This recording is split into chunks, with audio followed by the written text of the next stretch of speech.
And thanks for joining us on Chicago Tonight. I'm Brandis Friedman. Here's what we're looking at.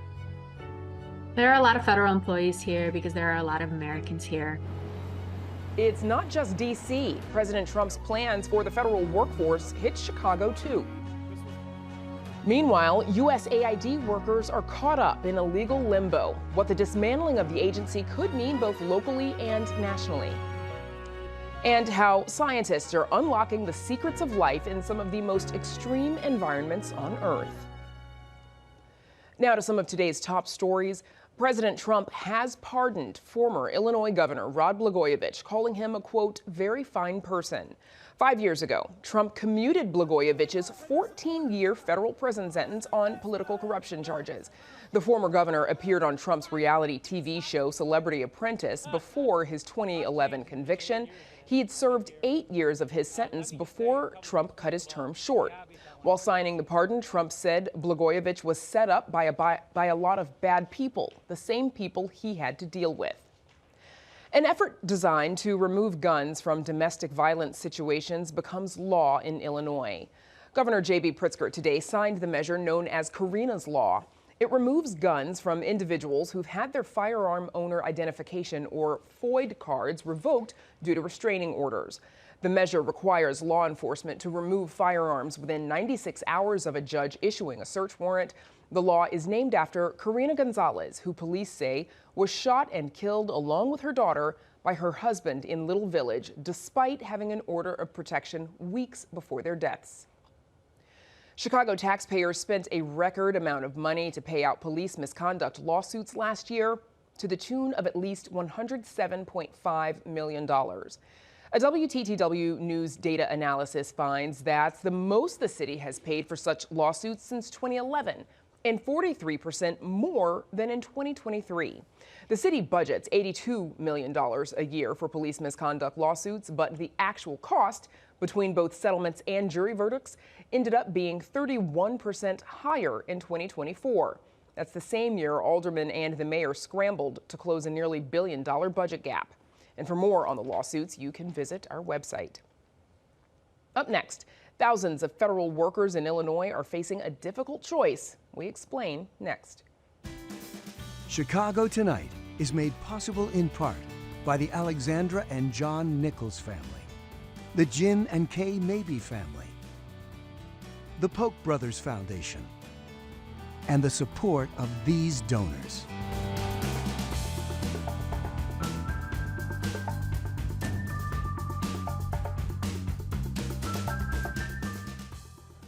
As President Donald Trump and Elon Musk seek to reduce the size of the federal workforce, they're asking employees to take a buyout.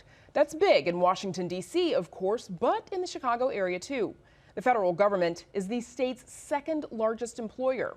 Our Amanda Vinicky joins us now with more. Amanda. Yes, Brandis, on its surface, it seems like a great deal. Keep on working till September.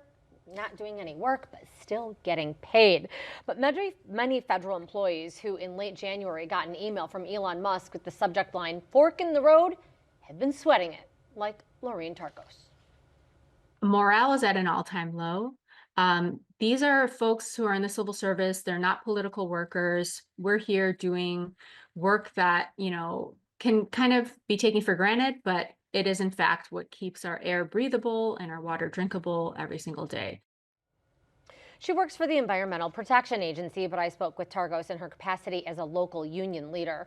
The American Federation of Government Employees has sued Trump over the offer. Today was supposed to have been the deadline for workers to decide if they'd take it, but this afternoon, a judge extended it. And Amanda, like you said, at first glance, seems like a good deal, but what are the problems? Well, for one, Targos says that the work that the Environmental Protection Agency does is important. She says that some Midwest EPA workers have been deployed to LA to respond to the fire, and even there, some of them got put on leave. The EPA employs inspectors to prevent toxic leaks, she says. At EPA, we have lots of folks who are out there doing preventative work to make sure our air and water and soil stay clean. And then we have emergency responders, folks writing permits, folks giving out grants, awarding contracts, making sure bills are paid on time. She says these are jobs America needs to be filled. But there's also a wariness that the offer is too good to be true. Congress has not authorized the funding to pay the buyouts, and Governor J.B. Pritzker warning employees that it requires they waive many legal rights. Some see the offer as more like a threat because it warns furloughs could be coming for a substantial number of federal employees, and that employees will be subjected to enhanced standards of suitability and conduct. Amanda, of course, you know, Chicago, it's not Washington, D.C. How big a deal is this here?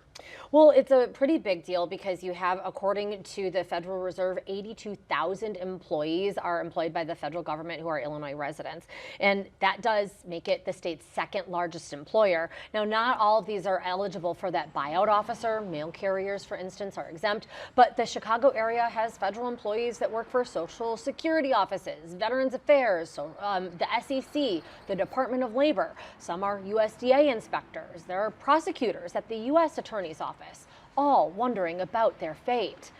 And many workers were hesitant to speak with me for fear of retribution. I did talk to somebody who did not want to be named about how unnerving it is. They say they're getting emails at 2 a.m. encouraging them to quit.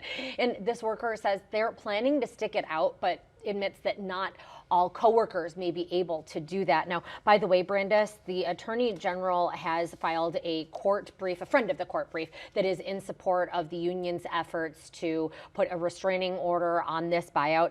Today, though, Attorney General Raoul following yet another lawsuit against the Trump administration, this one seeking to prevent funding halts that would pay for university and medical research. Meanwhile, a lot of concerned and nervous employees, I'm sure. Amanda, thank you so much. Thank you. And you can read Amanda's full story on our website. It's all at WTTW.com/news.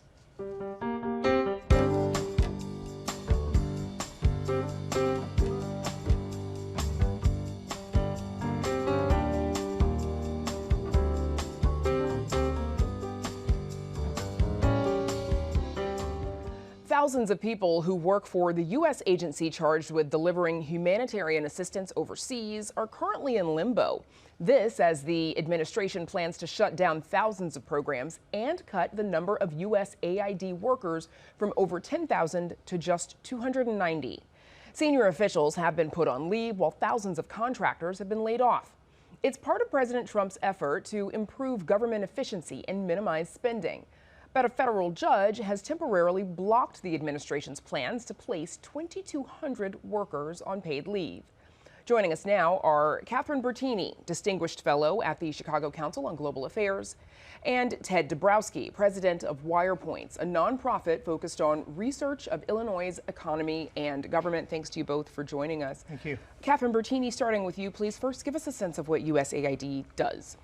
Well, USAID is the most influential agency around the world in terms of providing priorities and assistance for people who are in great need, especially in what's called the Global South, the developing countries. And it's the way that America uses its soft power, which is, say, not military, not intelligence, but its assistance to help those in need, that really carries the U.S. a long way in terms of its reputation globally. Tell me more about that, about soft power, and why the U.S. exercises that. Well, the U.S. started decades ago. For instance, after World War I, Herbert Hoover ran an effort in Europe to help feed people because there were so many people that had no housing, no food, nothing. And then after World War II, the Marshall Plan did the same kind of thing throughout Europe, where the U.S. was funding programs to help people who were destitute because of the war. Also, there were big programs in Japan to help people that were there.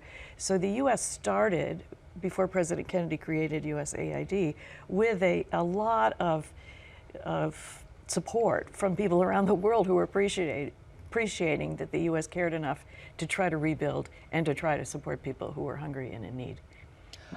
Ted, the president has claimed that USAID is engulfed in unspecified fraud and corruption. Do you think there are issues with the agency? Well, I think, excuse me, I think we've heard a lot of news about how that money is being spent. And of course, I'm not privy to what's actually happening, but you see a lot of money that they say is being spent on all kinds of initiatives, whether supporting some of the media that might oppose what the administration stands for. You're seeing a lot of money being spent on programs that are DEI related. So there's a lot of things that I think either either the president or Musk or some of the people that elected Trump in office would find offensive or not proper. And God knows how much that is. I think really what this is about, in my opinion, is the government knowing where that money's being spent, whether they like where it's being spent, and can it be done more efficiently. And I think that's what the public deserves to know, especially when we've got over $36 trillion in deficits. We got the $150 billion in Medicare and Social Security debts. We need to be thinking about how we spend our money. And I think right now, nobody has any idea how our government spends money, except it spends a lot. It's one thing to sort of line by line go through, what is being spent and where, but why eliminate the agency in one fell swoop versus gradually shutting it down and maybe being less disruptive? Well, I think it used to be under the State Department, which is where they're trying to put it again now. So it was there before returning to where it belonged. I think I was thinking about how to think about this thing because understanding how the big federal government spends money is hard. I was thinking about this in Illinois terms, Chicago Public Schools, and you've got the big union, you got the big monopoly union, you got the big CPS. Nobody can stop how they spend money. The union strikes every few years. They spend billions more all the time. Results are worse. Kids leave, and nobody can stop what's happening. And so this is, I think, why Trump is doing that, because unless you take a really strong stance, you can't figure out how to stop the government from growing, and spending money where it shouldn't spend. Except that doesn't necessarily apply to USAID. It's not growing. It's appropriated. The budget is appropriated by Congress every year. And in fact, it's never kept up with the number of people who it really needs. That's one reason why it has so many contractors, both Americans and people overseas who actually work for USAID. I think now that there's a pause to which you referred earlier, it's time to look at what really does USAID do, and the billions of dollars, not the $2 million here, $2 million here, but the billions of dollars that USAID uses to keep people alive because it's ending hunger. It's sending food to the World Food Program, the world's premier food aid agency. It's sending assistance to UNICEF, who helps keep babies alive and keeps mothers being able to take care of their infants and their young children. Both of these agencies, by the way, WFP and UNICEF, were highlighted and supported by Elise Stefanik, the Congresswoman who's been nominated by the President to be the UN ambassador. And during her confirmation hearing, during her confirmation hearing, she said how good these organizations are, how well they meet our objectives. Well, who manages the inputs to those organizations? USAID. And then USAID is the one that sends them literally billions of dollars. If I might just add, I think there's a lot of programs that, of course, will survive. There's a lot of really good programs that need to exist. I think the question is, do they all need to exist? The other is, can it be done more efficiently under other existing bureaucracies? Because we have a lot of bureaucracies, and I think that's the big question. How big and how many people do we have doing work on all kinds of things where we don't know, how money's spent? And there's also mission creep as well, where it used to be that the other side didn't like the cultural imperialism of USAID. You're talking about back in the day. But now it's flipped. What other side? I guess it'd be the Democrats. Today it's the Republicans. But that's not true. Republicans and Democrats both support USAID, and it's had bipartisan support for decades. Well, I think there were many claims that it was being used, the Republicans were using it to influence other countries in cultural ways. So, but what the point is that I don't think anybody's been that happy with USAID over time. And the question is, can we keep the good programs, those that you mentioned that are critical, without having the bureaucracy to fund it? There's also the method by which all of this is going down, because there's a lot of controversy about Elon Musk and his role in Trump's administration. Of course, it is the president's prerogative to choose his advisors, but and I'm guessing the world's richest man is probably working for free, but is there not any danger or concern about the world's richest man, Ted, sort of dabbling in American government and making decisions like this? Well, he's an amazing guy, and he's a guy that created Tesla, he created the SpaceX, and if you know any of the story there, he's been amazing at managing cost. No car company's been profitable until he came along. He's created an electric car company that's massively profitable and big. He knows how to cut costs. He knows how to do things efficiently, and so people are trusting him for that. I think the question that should be asked is, are most bureaucrats who are in government, are they able to control cost? Are they able to really think in this way? And we've had a government that refuses to control spending, right? We have another $2 trillion deficit again. They refuse to control spending. So who do we count on to control? Right? And that's why people are looking at Musk, because nobody else is doing it. But the way to control it is not, let's get rid of this whole thing, and oh, but we forgot, we still have to feed people. Oh, but we forgot, we still have to take care of babies. Oh, we still have to do this. Now with the pause, I think the administration would be smart to look at what do they want to achieve at USAID? What programs do they want to keep at USAID? And okay, if these other programs that somebody's decided they don't want to keep, that's a different issue rather than throw everything out. Before we run out of time, because there's also the domestic impact of closing USAID. Chicago is headquarters also to multiple international aid organizations like Rotary, Lions Club, others, for example. Catherine, tell us a little bit more. What is the local and the national impact here? Sure. Well, there was just an announcement at the University of Illinois Champaign that they had to lay off 30 people because they work for a program that's funded by USAID. It's a program to support the soybean industry, both in the U.S. and throughout the world, to develop markets for soybeans. So boom, it's at USAID, and they got a cease and desist order, and they got laid off. And it also, when people are coming back home, people from Illinois who work for USAID, all of a sudden, boom, you have to come back home. Sorry, the couple has to come back. The kids are yanked out of school in February. They come back to what? They may have a house, but it's rented. So they don't have a salary, and they don't have a place to live. And it's just because this decision was made without any space for movement and for transition. Ted, dissolving USAID, it's just one part of the president's plan to stop overspending. Could something like this be replicated in Illinois, do you think? Well, I think it is absolutely needed. We have the worst credit rating in the country in Illinois. Chicago's in a deep mess, and nobody knows how to stop these costs from going up. I think we have to remember, too, all these deficits, all this money that we take to spend to other countries, we have to remember that we have massive debts in Illinois and in the country. And if the only way they're going to get paid back is either through massive tax increases or massive inflation. And that always hurts the little guy. And we keep thinking about how we spend money elsewhere, but we're forgetting about our very own people. And all these debts are extremely dangerous to America and its future, and of course, the livelihoods of people. Okay, that's where we'll have to leave it. My thanks to Catherine Bertini and Ted Dabrowski. Thank you. Appreciate it. Up next, scientific exploration with a local paleontologist.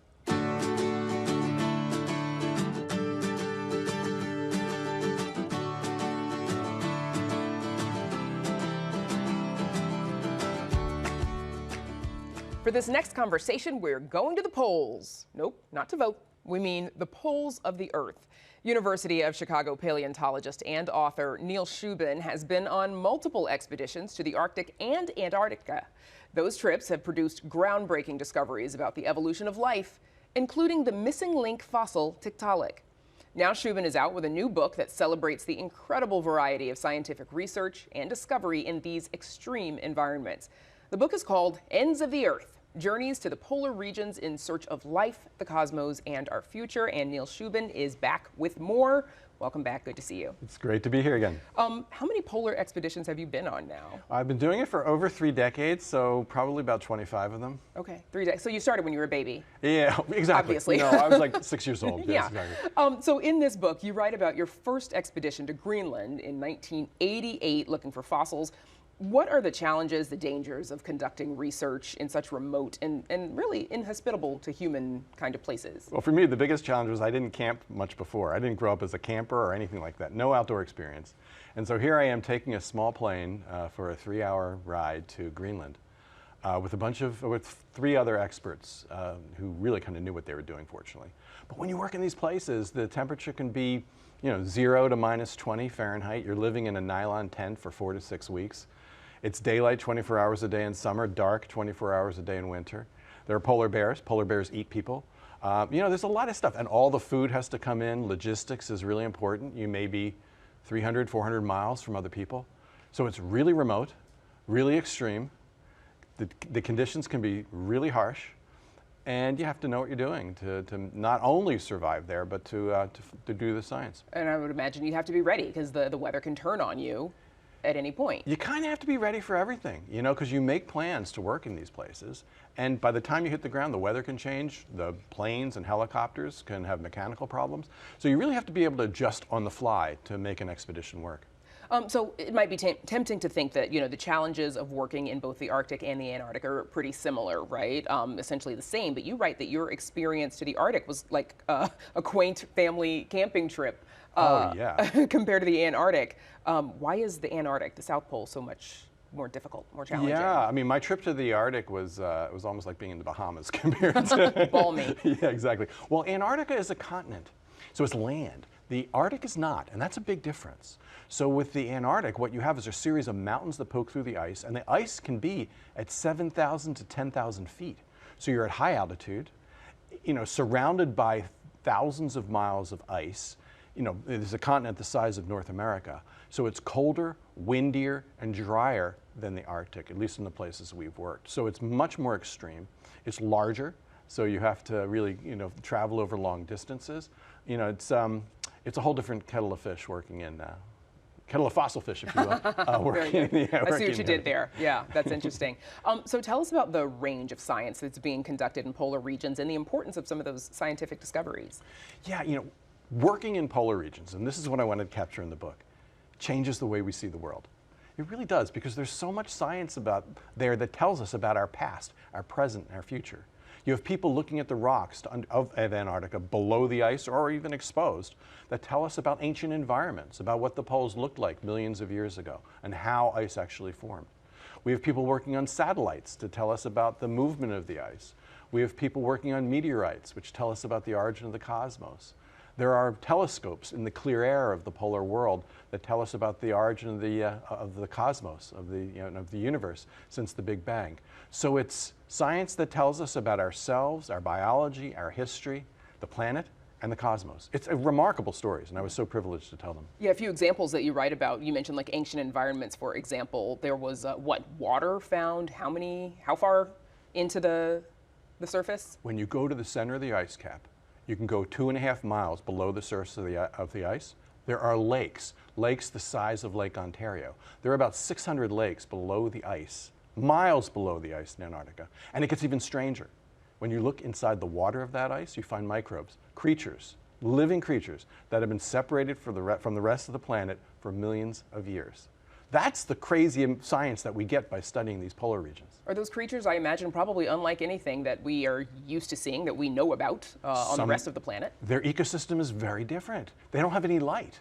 So how do they get energy? They have to metabolize certain molecules.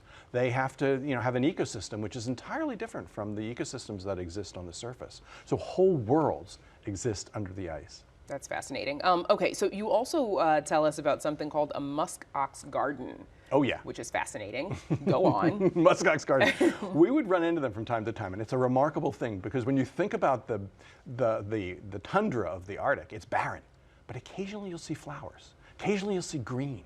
And when you see that green, almost invariably you see tusks or horns sticking through the ground. An entire carcass of a musk ox can be buried.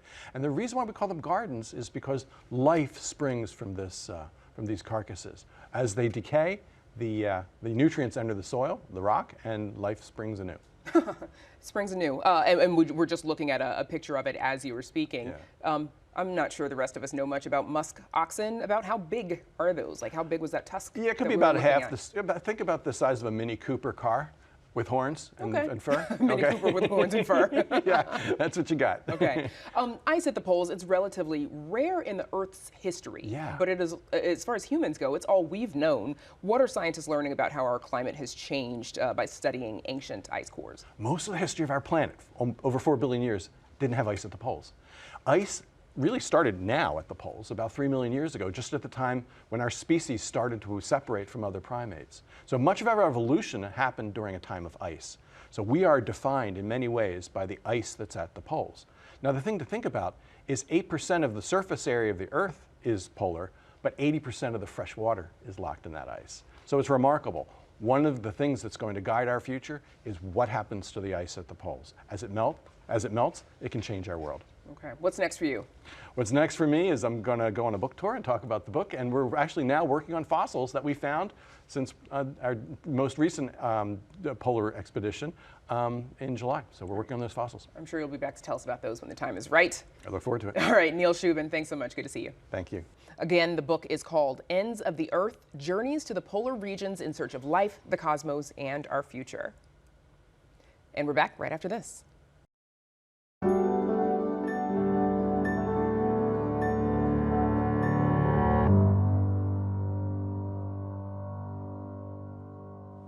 And that's our show for this Monday night. You never have to miss Chicago Tonight. Subscribe to our WTTW YouTube channel to catch our program every evening. And join us tomorrow night at 5:30 and 10. Our Spotlight Politics team unpacks former Illinois Governor Rod Blagojevich's pardon and much more. Now, for all of us here at Chicago Tonight, I'm Brandis Friedman. Thank you for watching. Stay healthy and safe, and have a good night.